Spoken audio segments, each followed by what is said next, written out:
Hi everyone, I'm Sonia Choquette. Welcome to my channel. If you're new, I'm so happy you're here, and quite possibly your spirit guides brought you here. And if you're coming back, welcome back as we continue to discuss becoming a fifth dimension human and what that actually means. And one of the signatures of living in the fifth dimension is very comfortably interacting with, experiencing your intuitive abilities, and especially connection with your spirit guides. Now, this is coming online. These inner senses are starting to lighten up and come online for a lot of people really fast, and it makes people nervous and uncomfortable. So I've been asked, is this it? Is this what it feels like? How did it happen to you? So I'm going to give you a little bit of background on how I've come to work with spirit guides so naturally. And hopefully, in sharing my story, you can reflect, maybe that was also something that happened to me, although I responded differently or it didn't have the same circumstances to support it. Now, I grew up in a very large Catholic family with a very psychic, spiritual, creative, artistic, wild stallion of a mother who was she lost her hearing when she was a child prisoner of war in World War II. My Romanian mother was in a German prison camp. She lost her parents. She lost her family. She lost connection with everything. And she lost her hearing because she became very, very ill with rheumatic fever. So she wasn't born deaf, but she did become very profoundly unable to hear. And she said it was the best thing that ever happened to her, because when she could tune out the chaos of the outer world, something miraculous happened, which is her inner sense and her inner voice turned on. And that inner voice and that inner world, she realized, was populated with a lot of loving support. And she gives it credit for saving her life. She said it directed me to find and marry your father, when the chances of me as a street urchin when the war was ending, that a very handsome American soldier would give me the time of day would even be a possibility. My guidance said, he's going to be my husband. And sure enough, that soldier married my mom and brought her to America. And my older sister was born when she was just 16. So they were married for a long time, and they had 7 kids, one of whom was me and named after her. But in my family growing up, there was no distinction between the third dimension, or in other words, the physical, what you can see and touch world, and the subtle realms. In fact, if anything, I can quite accurately say the spirit world was far more important, and it was what we all acknowledged and all paid attention to. My mom would always say, my spirit says, and then tell us what her guidance was. And she talked about Michael, the archangel, and how he saved her life. And she talked about how her mother and father guided her every day. And when she needed help, she would ask them, and a brother who had passed. So she communicated with her spirit world like she would communicate with her family that she lost in Romania while she lived in Colorado. She said it's the same thing. They're not in my physical presence doesn't mean they're not connected. And so I learned to view life that way. And on top of that, we went to Catholic school, and we went to Catholic Mass every Sunday. And in the Catholic Church, there were saints and angels and your dearly beloved departed ones, and there were the seraphim and the cherubim and God and Mother Mary and Jesus so it's just an extension. And basically moving on up in the hierarchy of things, that there was a whole divine support system that was always in place. Something I never questioned, and something that I didn't question because not only was it part of my reality in the way it was treated, but I witnessed again and again and again evidence that the guides were on board, on deck, and communicating and keeping us safe and sound. Now, this is way back in the day, and I shared in a previous video how one of my older brothers at the time when I was a teenager, my 17 at the time year old brother, went to a concert, and my parents got a call. He went to a concert in the mountains at night to see the Rolling Stones. I just shared this in the previous video.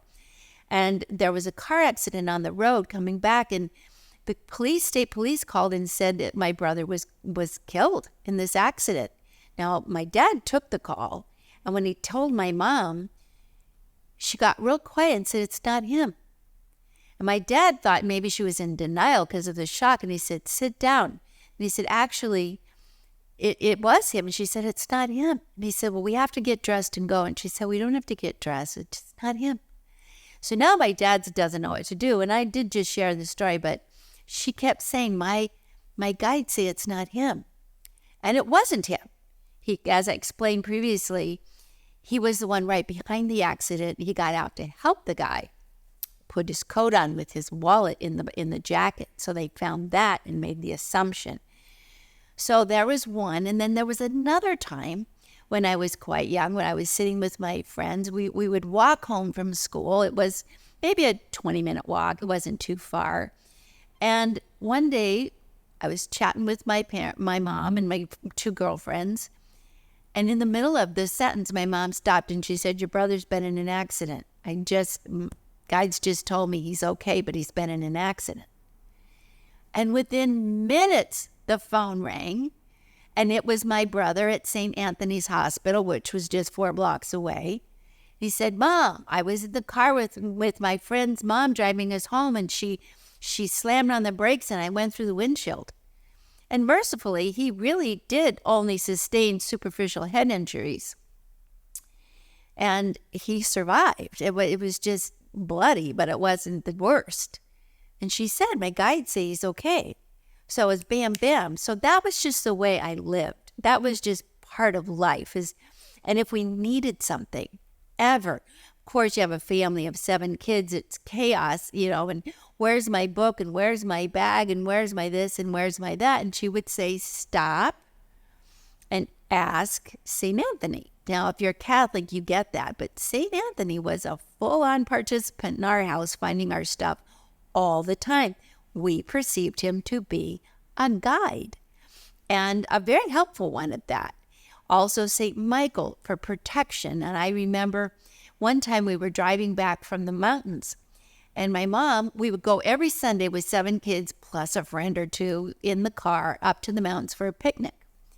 Now, this was pre-seatbelt days, so you can imagine how busy it was and how chaotic. And we would play all day. And then we'd come down the mountain back to Denver where I lived. And it was a long drive home. And my poor father just put up with us. My mom, because of the altitude, would always sit in the front seat and fall asleep.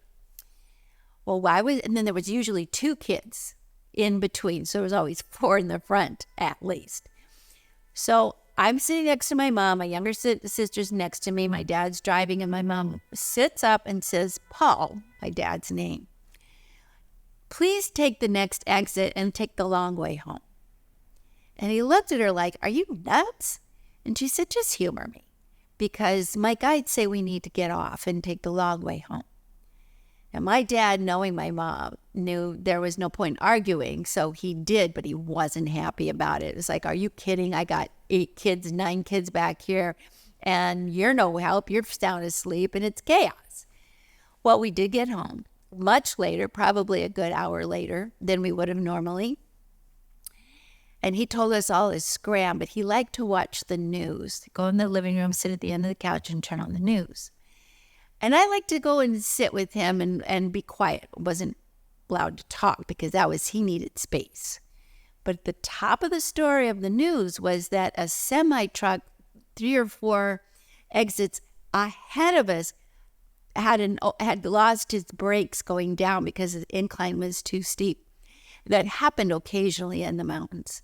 But what happened was that it caused a huge traffic accident and shut the highway down, and everybody was stalled. We just zoomed right off of there and missed the whole thing. So though it took an hour longer, that traffic was creepy crawling for hours and hours, and we probably would have still been up there. So I saw the practical application of guides. They were looking ahead, but I also learned something that day. And that day told me, don't argue, don't waste time. It's an in-the-moment guidance, and you have to just go for it. So, note to self, that's what you do. And then further along, a little bit later in my life, I started studying with master teachers. I was around 12. My first master teacher, Charlie, who taught me so much about guides and how to get quiet and how to feel their presence and not look for them in your head, and certainly to get your logic brain out. All of which I've written in my book, Ask Your Guides. It was such an education, and it was such a real rigorous training for me in how to be a spirit-embodied, spirit-identified in a body person.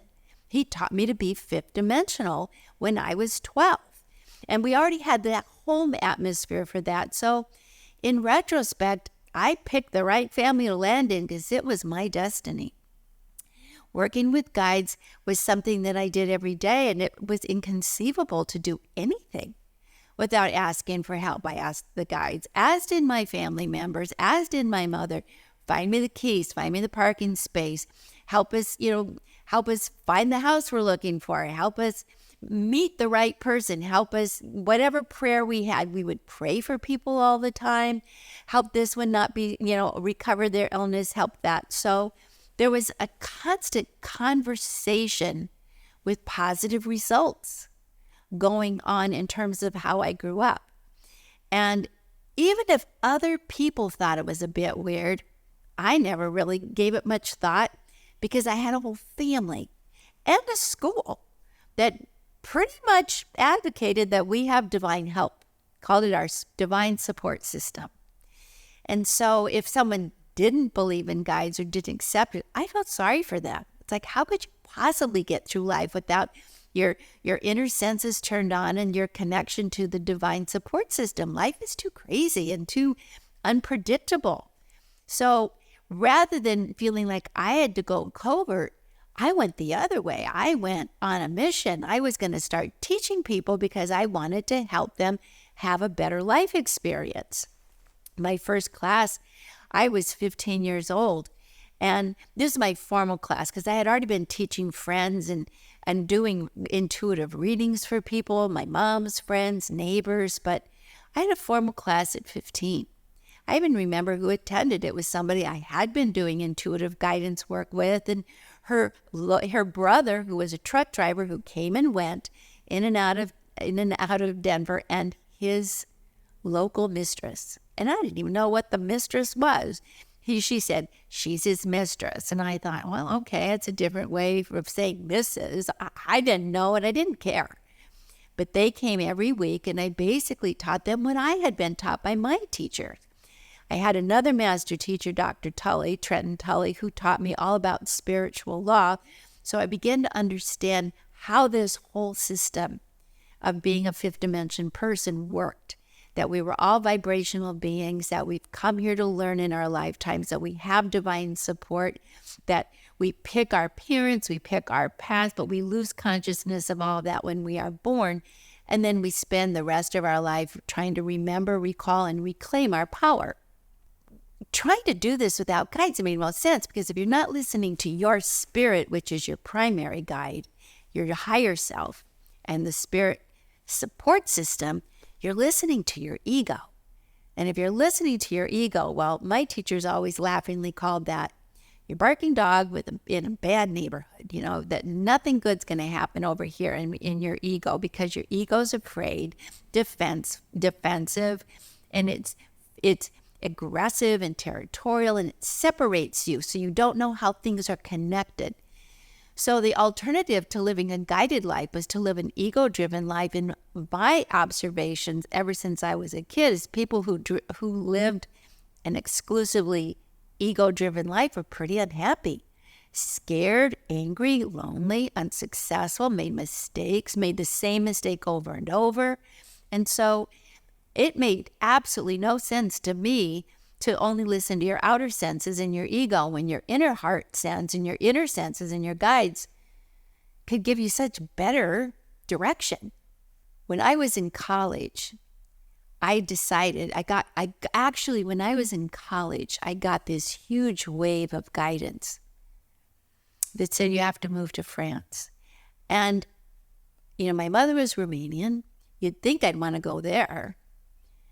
But France, my dad was French-Canadian, and he grew up in a French-speaking family, but never mentioned it, other than I had the French name, Choquette. It wasn't part of our world. A lot of Romanian was part of our world, those customs, those traditions, whatever, but not French. And then all of a sudden, I had to go to France, and I knew that I needed to go. So I got creative, and I quit college because I was following my guidance, and I joined an airline. But I didn't get to France on that airline. I got to Peoria. I didn't get to Paris. I got to Des Moines. I got to every Timbuktu place on the earth, but I didn't get to where I wanted to go. So that didn't last long. I took a leave of absence from the airline. I went back to school following my guidance. I went back to the university, and I went to the French department, and I said, I need to go to France. I need to get into the study abroad program, and would you help me? And I remember the French teacher had no interest. In fact, she thought it was nuts. You're not a student. I said, well, I just re-enrolled, but you're not a French major. Well, I've been teaching myself. And she said, and the program's closed. You missed the deadline. It's not possible. Pas possible. I remember hearing those words so strongly in my head. And now that I live in Paris, I hear those words a lot. But my guidance said, yes, it is. I was a little bit flummoxed with the whole thing. And I went and sat on the grass of the university. I said, okay, if you're going to give me this impulse, you're going to give me the way. I don't know what to do. And I got the guidance to go talk to the dean. Now, I'm a shy kid, this was very bold, but I got the guidance.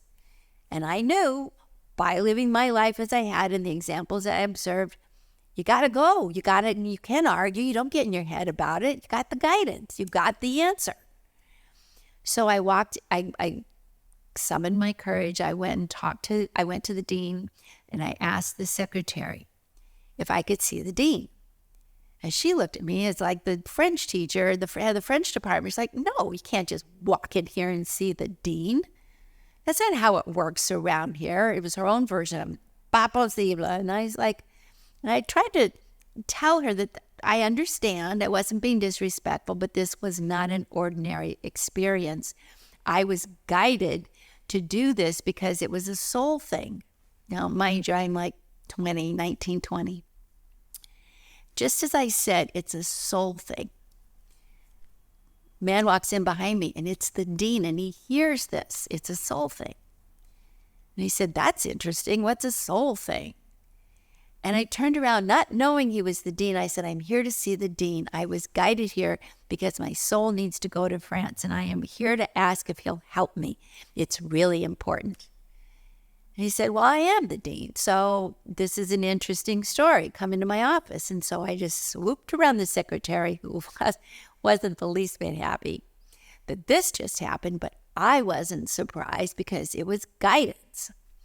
So I said, I had all of 5 minutes. He goes, well, what is this? And I said, I need to go to France. I don't know. It's in my bones. It's something in my soul. And I thought I would be clever and figure it out. So I quit school and joined the airline. And that didn't get me anywhere but to small towns and as far away from France as could be. And I have to get back on track. So I re-enrolled, and I need to get into the study abroad program. And I know the door's just shut, but something can happen because my guide sent me to you, and would you help me? And all he asked was, what airline?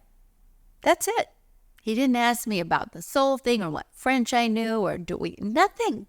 He just said, what airline? And I remember saying TWA, which was the airline at the time. And he said, I like TWA. End of story. 2 weeks later, well, I walked out and had zero idea what would happen. But 2 weeks later, I got a letter it from DU, from my university, and it said that I was accepted to the study abroad program, and I was given a full tuition scholarship, which blew my mind because I never even thought to ask about that. I didn't even think how he would finance it. I just was following my guidance. So the entire journey opened up for me, changed my life forever. And that's how guidance works. That's how your guides help you. They're just connecting the dots, but you can't say, what, where, figure it out. How can I be sure? Explain this to me. You can't go there. That's third dimension living. You just stay in your heart and you say yes. And that sounds so crazy to the human ego that there are a lot of people who just aren't willing to do that. But if you listen to every person who has ever done anything extraordinary, and they share their story with you, they will tell you they were guided. Like, look at Steve Jobs, who guided to create Apple, created the Mac. Everyone told me he was crazy. At his famous college speech, he said, follow your inner guidance. There's so many people in the world who will tell you the definitive moment that made their life extraordinary was that something inside, matched, of course, their external efforts, but something inside guided them to do something other than what was logical, other than what just met the eye, to believe in and follow and listen to an inner spirit in them and the spirit world. So I just kind of make this bridge to say, I'm not some wackadoo that's telling you to follow something that isn't being backed up. Now, I grew up in a scenario where a lot of people in the external world did think I was crazy. I've been called every name in the book, weirdo, wackadoo, Satan, whatever. And I'm just a Catholic raised, believe that we are helped, believe the Spirit takes care of us, believe that it comes to our bodies, that we are divine beings, we are infinitely loved, and we are helped. We have to be available. Been teaching this forever. I wrote a book called Ask Your Guides that really does give you everything I've learned and break it down for you so that you can begin to live a guided life too. Because the only difference between you and me is that I had a lot of support. And that's why I've devoted myself in my life to be that support to others. And that is what I have done for 50 years, for real, nonstop. I never had a moment where I was considering doing anything else. I started this as a kid. I've just continued because it is so life transforming. I definitely have to share with you, and I have miracles and miracles and miracles and miracles in all my books. Fill those miracles. Even my books are written through channeling guides, including a group of guides that I work with that I've talked about, called the Emissaries of the Third Ray. They call themselves the Emissaries of the Third Ray, Second Octave of Love. And I just channeled a book from them called The 22 Laws of Divine Mastery, which is on my publisher Hay House's Empower app. Just channeled the whole book in 3 days, nonstop, just put it out there. And I was so excited to hear it after the fact because I was learning. It wasn't my ego that created this. Those were not my personal ideas. It was incredible. Now, the reason I'm putting all this out there is because so many of us had our inner senses shut down and we were told to not listen. And then that caused chaos and self-doubt and all kinds of ridiculous inner drama and outer pain.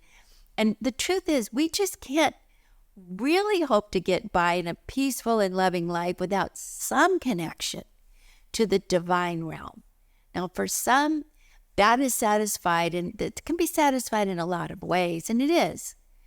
But the deepest way is the way where you listen to your inner self and you listen to the divine in you and you trust and live with that integrity and that congruency, and you allow for the universe to support you. Now, there's a lot of ways guides help you, and I will share that in my next video. But what I want to share mostly in this is to reflect in your own life and go way, way back when you were very young, because that's when guidance works just perfectly fine. You came on board with it. Did you ever have feelings or impressions or sense that you had a friend, or there was energy around you, or you were loved and protected? And maybe that might have been shut down, or you might have been told that's not okay because the people at the time just didn't understand. So you shut it down. But the point is, if you just turn it back on, it still works. That inner guidance system is hardwired. It's your conscious heart. It's your high heart. It's your regular heart. It's your conscious gut. It's the energy around you. It's your third eye, which is the intuitive pineal gland. And it's the crown. It's the part where you receive downloads. And the only reason I'm emphasizing all of this is because it's happening so spontaneously now to so many. And it is, in my estimation, the miracle that's going to save us all. Because here's what happens when you start working with guides. And the biggest guide, your higher self, connected to your creator, to God, to Jesus, to Buddha, whatever your spiritual teacher and path is. What happens is you stop living in fear and judgment and reactivity. You start opening your heart and finding compassion and creativity. You start recognizing how we're all connected through the spirit and how we have to treat one another with kindness, love, and respect. And stop fearing one another and stop hurting one another. So it's important, because as long as the ego part of us is the only part that's online, it's going to continue justifying some of the most horrendous decisions that we continue to witness. When you open the spirit and listen to your inner guidance and start working with your guides, what follows automatically, love, compassion, love for the human race, love for yourself, starts to come online. You start to feel safe, valued, protected, cared for, connected, like you belong. I mean, the list of transformational shifts goes on and on. So I just wanted to share this and I did write some books that really, really lay this out. So if you feel like you had this experience and you want to discover a little more, I have two books that I recommend absolutely, which are The Diary of a Psychic by Hay House. That's my publisher. And that book is my journey through childhood, through my teachers, through it, and how I started working with guides. And the value of that book is it will help you remind you of your own. And then I take you to school with me with my first master teacher in my book, The Psychic Pathway. And that book will help you understand how this all works. So it takes the mystery out of it. It doesn't seem like it's those weirdos, that you can begin to see this is quite naturally who I am. And then I wrote two other books that introduced the curriculums I had with my second master teacher, Dr. Trenton Tully. And those are the books Your Heart's Desire and True Balance, which talks about how we are spiritually hardwired to receive energy and how we have an energy body that overlays our physical body, and how to manifest and create using our consciousness and the help of our guides.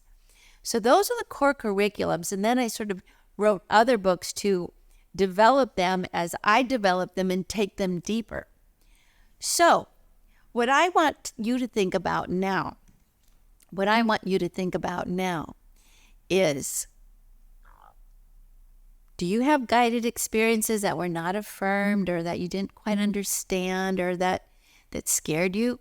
Put that in the notes, because the minute you start acknowledging your guides, the connection starts coming back online.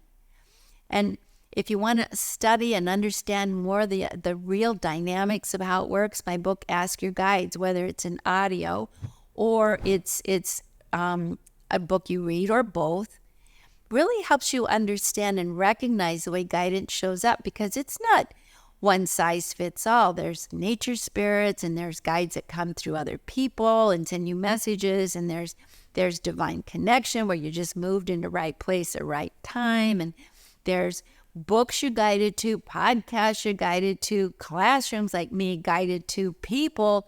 So it's a whole constellation of support working with you at all times. And it becomes so natural that you just don't fight it anymore. You start accepting it, bringing it on board, and starting to use your own inner system to help you as it is designed to do. So I hope this gives you a little bit more understanding, a little bit more insight into who I am and how this all came about, and also how your own inner guidance system is just so ready to be turned back on and come back online, and so ready to help you live the fifth dimension life, because that is what one huge factor is, that you recognize you're a spirit, you work with your divine support system, you learn how to manifest and create with your consciousness, you surround yourself with love, you learn the wisdom of choosing love, and you begin to be part of the solutions that will help heal the planet instead of being traumatized by the problems that exist on the planet. So thank you for listening. I hope this has been insightful, and I look forward very much to continuing our journey together. So please stay with me, consider subscribing, and I look forward to seeing you again very, very soon, like next week. All my love.